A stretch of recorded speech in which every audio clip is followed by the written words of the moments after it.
I wonder if you'd like to describe what other skills you bring and if you've added anything to that skill set during the hiatus. I feel like other skills that I bring is probably a lot of people don't think I can play defense, but I feel like I'm a really good defensive player. So I feel like that's another skill that I bring to the team.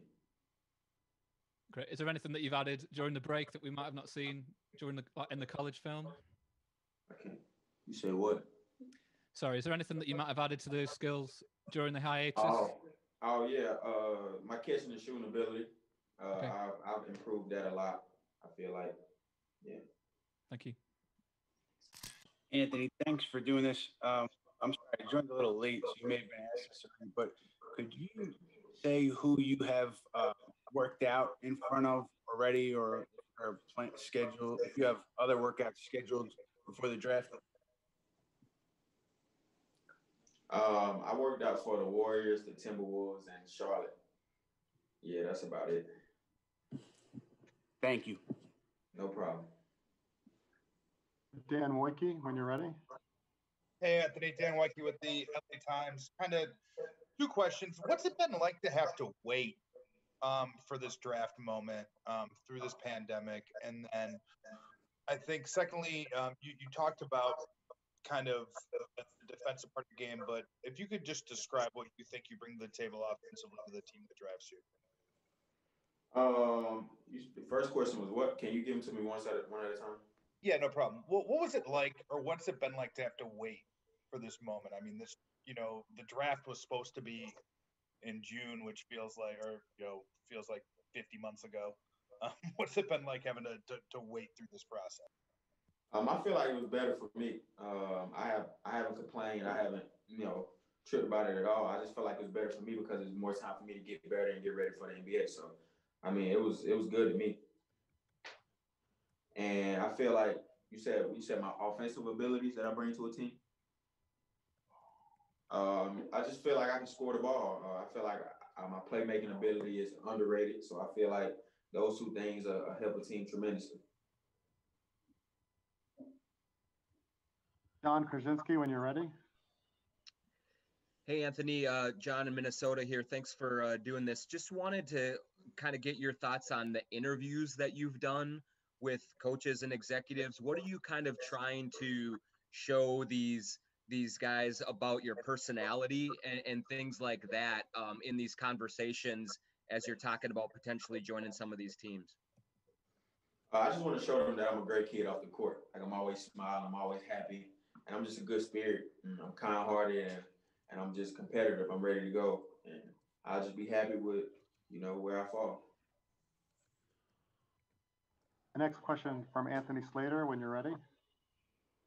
Yeah, what was the Warriors interview like for you? I know it was Bob Myers, Steve Kerr was down there in Miami.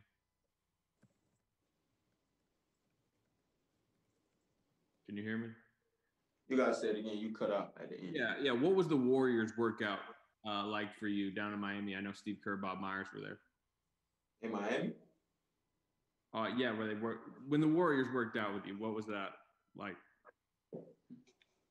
I worked out in Atlanta. I didn't work out in Miami. Okay, my fault. In Atlanta. Who worked out in Miami? What was the workout with the Warriors like? I mean, it was a good workout. I mean, it was a learning lesson. I learned a lot from the workout. I feel like that workout changed my mindset. So that was a great workout. What about it changed your mindset? Just the advice that they gave me. The advice that they gave me, I feel like it changed my mindset. Next question, Kevin O'Connor, when you're ready.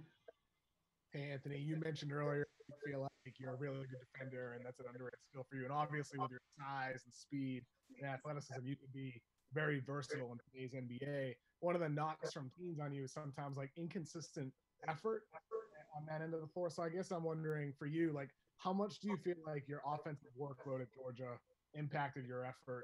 And what do you tell teams when they might question you on that effort level and how you can bring it more consistently in the NBA? I'm not going to blame my offensive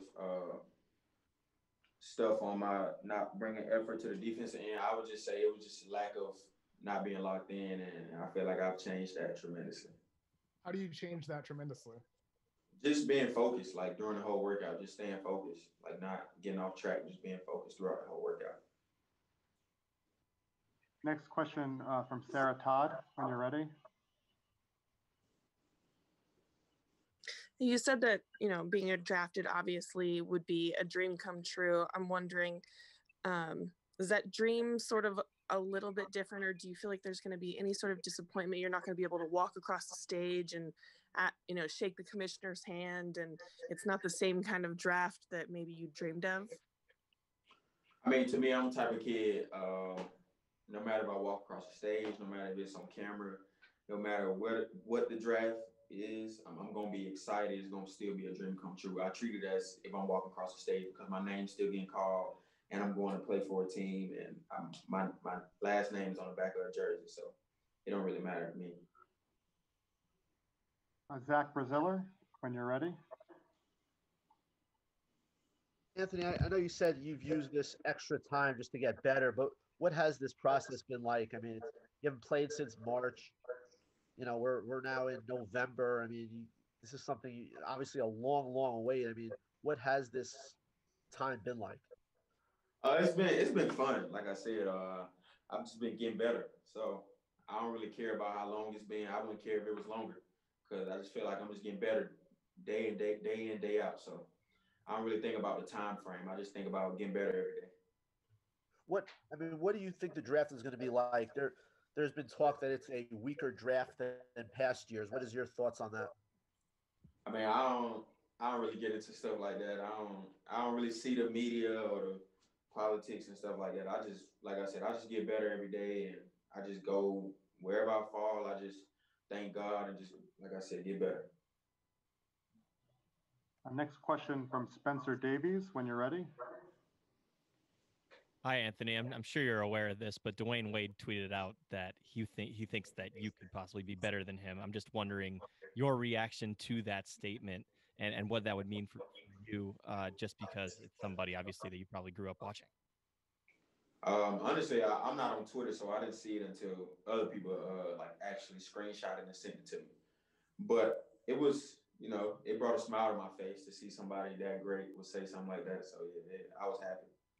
What do you foresee your biggest challenge being translating to the next level, and then and that the opposite too? What do you think is going to easily translate to the NBA? I feel like my eating habits is going to be my the hardest thing, and then the easiest thing I feel like just basketball wise. Just at the end of the day, it's just basketball. So just go out there and just do what you do, and it'll be easy. Next question from James Ham, when you're ready. Hey, Anthony. I'm wondering, the workout you had with the Warriors, you said that it changed your mindset. How did it change your mindset, and how do you think you would fit with that team?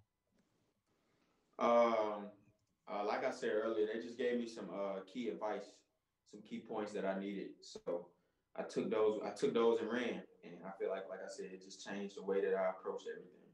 And I feel like I fit that team great or any other team great due to, what I bring to the table and them being able to trust me and drafting me. So I'll be blessed wherever I go. Next question's from Mark Medina, when you're ready. Anthony, thanks for doing this. To follow up on that, what has been your mindset during these workouts since the Warriors won? Just give it your all. Just go hard. I feel like that's the most thing. Just it's not about how many shots you make in a row. Just go hard. Just go as hard as you can. Next question from Carol Nage, when you're ready. Hey, Anthony, I'm from Brazil. And how do you think the cancellation of March Madness impacted the draft? Cancellation of March Madness impacted the draft. I feel like it changed a lot of us players' draft stock. Like it hurt our draft stock a lot because they weren't able to see us in a big tournament. So I feel like it hurt us a lot.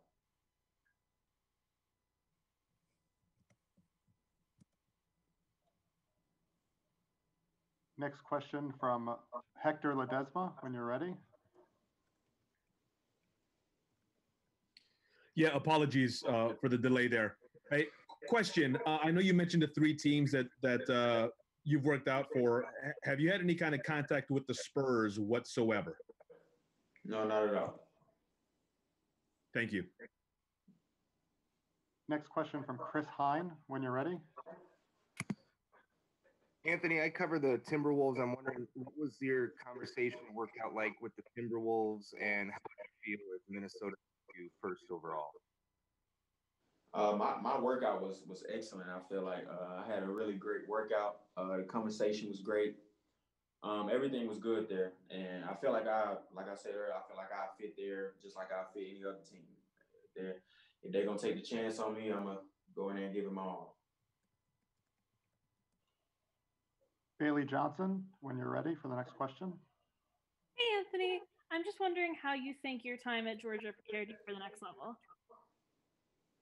I feel like the main thing it prepared me for was just being able to break down film and watch film. I feel like the best thing Coach Crane did for me was make me watch film more and more day by day. So I feel like that's the best thing I took from there. Okay, we only have time for a couple more. Cody Taylor, when you're ready. Hey, Anthony, appreciate you joining us today. You mentioned earlier that the process has been fun, but you're kind of projected to go to 3 different teams. Is there any part of you that's kind of excited, like ready to get this over with, so you kind of know where you're going to start your NBA career? Yeah, most definitely. It's crazy just seeing, like, people tag you and stuff. You just seeing the 3 different teams, 3 different players who supposed to go to these teams. But like I said earlier, I don't really care about stuff like that. I'm just whatever team willing to take the chance on me. I'm just ready to go in and give it my all. We have time for one more. Rob Schaefer, when you're ready. Hey, Anthony, thanks for doing this, man. Yeah. I'm out in Chicago, so I was wondering, I know you said you hadn't worked out for him, but wondering if you've had any contact with the Bulls. No, I haven't had any contact with the Bulls, my man. Cool. And then just quick follow-up, you mentioned the process that you kind of gone through in the layoff. I'm wondering whether it be as a player or a person or all the above, how are you different now than you were the last time you suited up for Georgia? I feel like I'm more in shape. I feel like I'm more focused. I'm ready, and just how I approach the game gonna be a lot different. I feel like. Thanks for watching ESPN on YouTube. For live streaming, sports, and premium content, subscribe to ESPN+.